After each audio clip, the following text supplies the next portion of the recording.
وطر کسے کہتے ہیں؟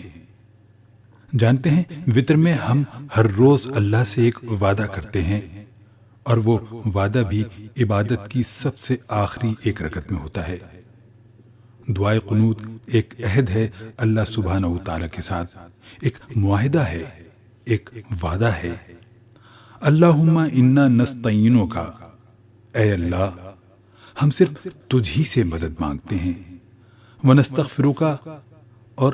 تیری مغفرت طلب کرتے ہیں، ونؤمن بک، اور تجھ پر ایمان لاتے ہیں، ونتوکل علیک، اور تجھ پر ہی توکل کرتے ہیں، ونثنی الیک الخیر، اور تیری اچھی تعریف کرتے ہیں، ونشکرک، اور ہم تیرا شکر ادا کرتے ہیں، ولا نکفرک، اور ہم تیرا انکار نہیں کرتے، ونخلع،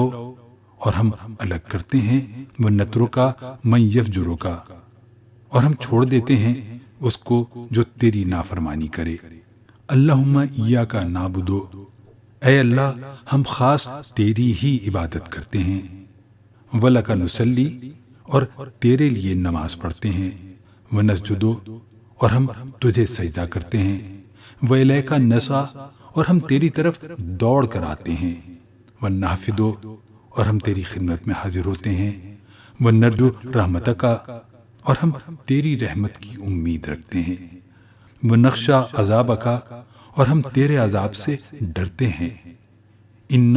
عذابک بالکفار ملحق، بے شک تیرا عذاب کافروں کو پہنچنے والا ہے۔ کبھی کبھی کچھ باتیں بڑی دیر سے پتہ چلتی ہیں، یا شاید پتہ تو ہوتی ہیں، لیکن ان کی اصل سے، ان کے راز سے واقف ہونے کا بھی کوئی وقت، کوئی لمحہ ہوتا ہے۔ سارا علم کتابوں میں تو نہیں ہوتا نا، کچھ دلوں پر بھی اترتا ہے۔ دل بھی وہ جو اللہ کے نور اور اس کے رسول صلی اللہ علیہ وسلم کی محبت سے بھرے ہوں، سادہ سے، ریا سے پاک، جو اللہ کا حکم سنتے ہی کوئی دلیل نہ مانگیں، بس آمنا اور صدقنا کہہ دیں۔ ارے یہ تو واقعی ہم ہر روز اللہ سبحانہ و تعالیٰ سے وعدہ کرتے ہیں سونے سے پہلے، اور کتنے نادان ہیں، صبح ہوتے ہی سب کچھ بھلا دیتے ہیں۔